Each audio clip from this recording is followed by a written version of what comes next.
Howdy, everyone. It is Election Insight here. I know it's been a while since I've recorded videos, but 2022 is fixing to be a pretty big election, so I figured I would get back on this.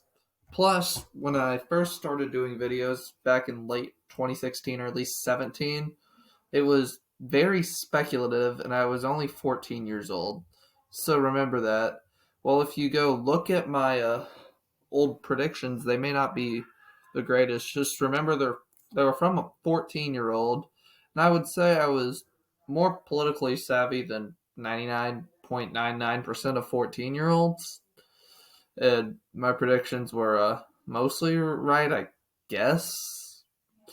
I had Trump winning most of the time back then, but that's beside the point. Yep, they're mostly right, but I was wrong about a few things, like most pundits were, but I think I was a little more wrong than most pundits. But now I'm 19, I'm more mature, I know more about politics. I think I will be right more often, and I think I may be a little bit better spoken than I was previously. Now, getting all that out of the way, first thing I want to talk about is the 2022 Texas governor's race, and mainly the Republican primary, but also about the general election. So the reason I'm starting with this is one, I live in Texas, gig 'em, horns down, but yeah, but two, it's the first primary, and also Texas, one of the biggest states, and has one of the biggest governor elections this year. So as you can see, it's a Wikipedia article. As we all know, Texas is a pretty Republican state. Republicans hold all of the statewide offices and things like that. It is getting more blue, though, so maybe the Democrats can put up a fight this time. So you'll start with the Republican primary. As we all know, Greg Abbott's governor of Texas, been governor since 2014. He is about a 96-97% favorite, according to Predictit, to get the nomination.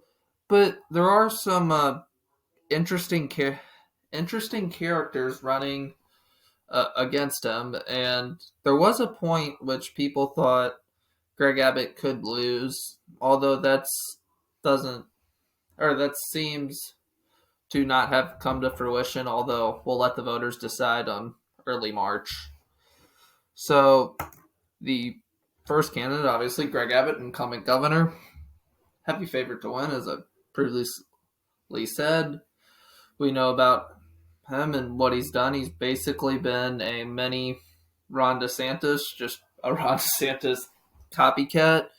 But some say he's been too weak on things like the border and hasn't done enough on property taxes. And most Texans like him. He'll do okay, but he does have stiff opposition.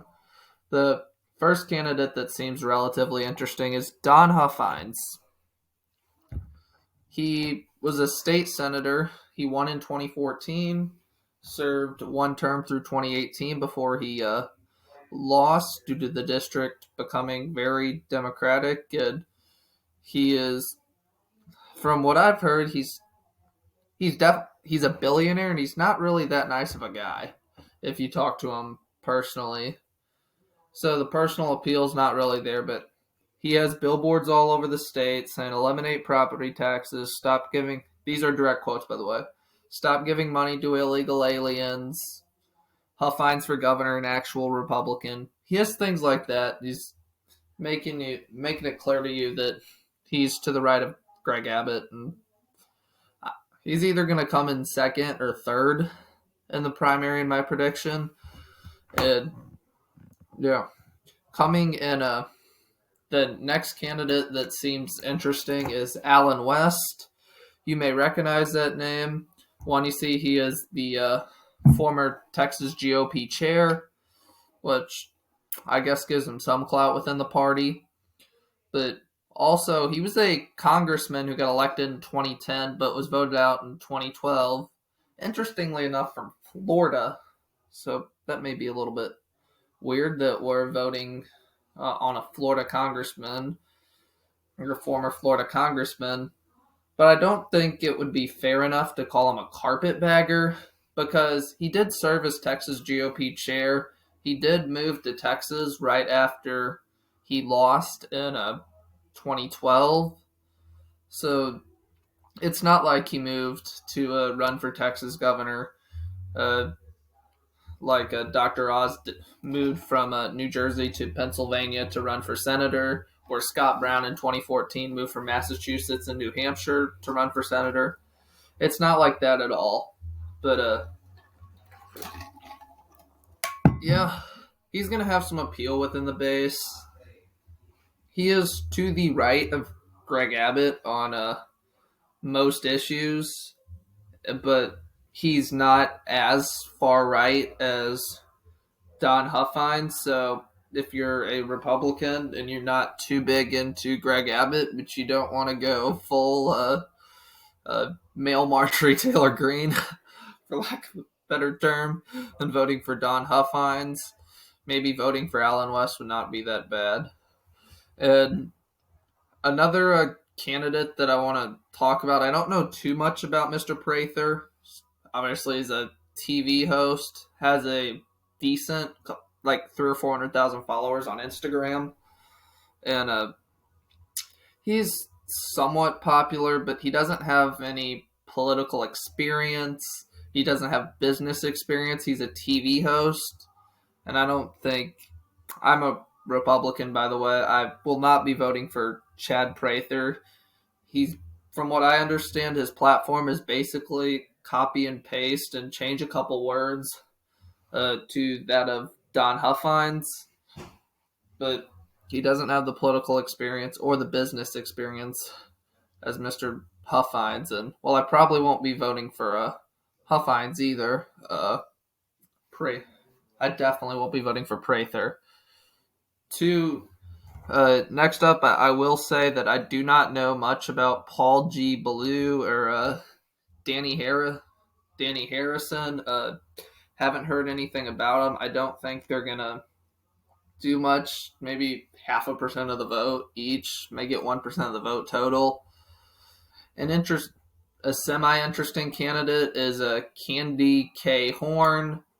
She's running billboards around San Antonio and the suburbs, and I think I also saw someone who went to Corpus for New Year's.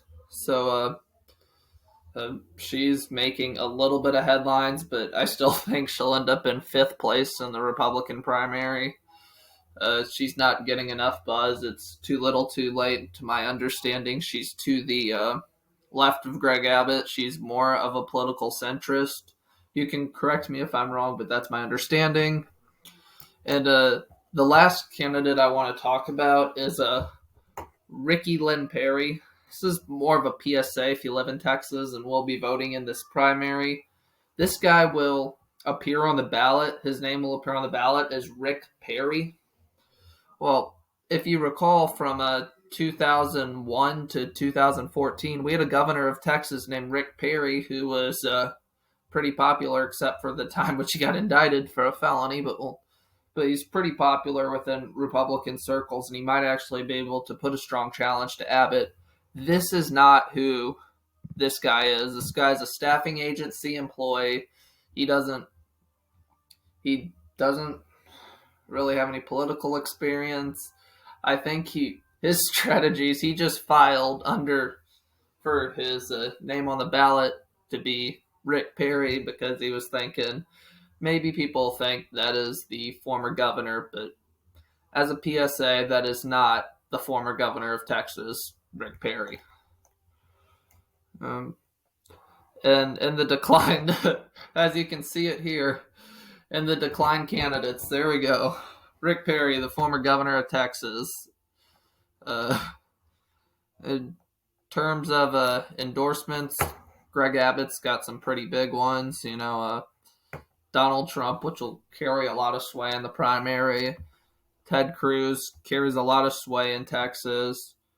Ken Paxton, who's facing 3 much stronger primary challengers than Greg Abbott has. I'll make a video about that race if you want me to. And then for Don Huffines, he's got Rand Paul, and he's got the Pauls, which are the most prominent people endorsing him. Also, Don McLaughlin, I think he went on Tucker Carlson today to talk about the border crisis down in Uvalde. And Alan West has a couple of endorsements as well. Ted Nugent, I don't know how much sway that'll carry, but I guess it could carry some sway, maybe get him to second. Michael Flynn, again, not sure how much sway that'll carry. I don't know why they list Michael Flynn as a Democrat. Maybe he was registered as a Democrat at one point, never changed his party registration, but Michael Flynn is definitely not a Democrat. And then Kyle Biederman, who's actually my state representative, and I guess is most well known, kind of a little bit infamously, but he filed a secession bill in the state house. Although I believe he's retiring, and with redistricting, he'll no longer be my state rep. And if you look at polling, you can see that Greg Abbott's going to win. Although one thing to watch is, like most other southern states, Texas does have a runoff policy. So if no candidate gets above 50%, the candidates do have to go to the top two. Do have to go to a runoff. And if you look at this YouGov UT Tyler poll, I know it's a little bit outdated. 2.5 months old or whatever, but Greg Abbott's only at 56%. If I don't think it's possible at this point, as you see from all the other polls, has him over 60. But I guess in theory, if Huffines starts spending money, Alan West gets his name out there better, and maybe even people fall for a few people fall for the Rick Perry trick. As you can see on the ballot, see on the sample ballot there, maybe even some people vote for this for the fake Rick Perry. Maybe that could get him under 50, but I think even then he would win a runoff. All the Abbott supporters would show up and they consolidate around him. Now, I'm definitely not going to spend that long talking about the Democratic primary, as there's only one real candidate in it, Beto O'Rourke. We all know him. We all don't really love him. But he was a congressman. He ran a really close race against Ted Cruz in 2018. And he ran a failed campaign for president of the United States where he got on the debate stage and started talking about how he's going to take everybody's AR-15s and AK-47s. And yeah, I don't think he has much of a chance. This is not 2018 Beto. This is a guy who went on a left-wing gun rant in Texas. And now he's trying to run for governor of Texas. Yeah, I don't think that's going to fly. Hardcore Democrats will vote for him, but the independents who did not like Ted Cruz in 2018, they're not going to be voting for him. They're going to be voting Republican or perhaps a smaller candidate if they can't bring themselves to vote for Greg Abbott. But in terms of endorsements, yeah, he's got all the standard Democrats, including this stupid guy right here, who my aunt lives in Dallas County, doesn't really like, and nobody who lives in Dallas County really likes the guy. And as you can see in the poll that they ran, he's at 70%. Quarter of the voters are undecided, but with no real candidates, he clearly is not going to have an issue clearing 50%. That I don't know much about the other candidates running. I think I've heard of this guy, Dan Taxation is Theft Berman. He's a libertarian presidential candidate. Kind of, in the we don't need to have driver's licenses to drive cars camp. He's kind of a bit out there. That'd be my guess of who wins out of those three, but yeah, I don't think the libertarians are going to get more than like 0.5%, maybe 1%.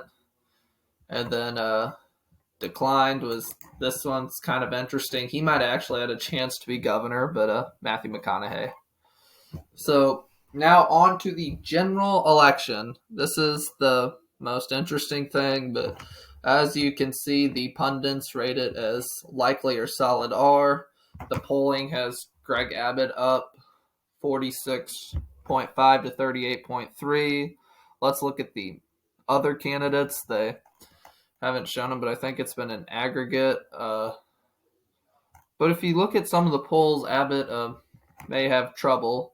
From this November 9th poll, I think this is one of the polls that actually is favorable to former President Trump.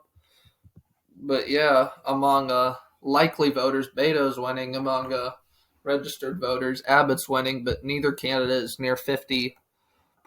And well, I think Abbott will be fine, as you see Abbott with, you see in the polls that Beto's doing better in. He has lower numbers. His numbers are in the 30s and the low 40s, so he doesn't have a lot of committed voters because a lot of people really don't like voting for a guy that'll take your guns in Texas. A lot of Texans don't really like voting for guys that'll take their guns, and I'll talk about it on stage. And yeah, and a lot of the polls too, you can see Abbott at 50. If obviously if someone's at 50, they're gonna win. Then there's undecided voters in these polls too. If you split the undecideds 50-50, Abbott is going to be just fine. What are these other candidates? Okay, yeah, they have libertarians and greens on there. Some people may be saying other because they don't like the two options, but yeah, that's the 2022 Texas governor's race for you. For my prediction, Abbott's going to win. It's not going to be too close. I don't think a runoff will be forced in the Republican primary. And 4 more years of Greg Abbott, whether you like it or not.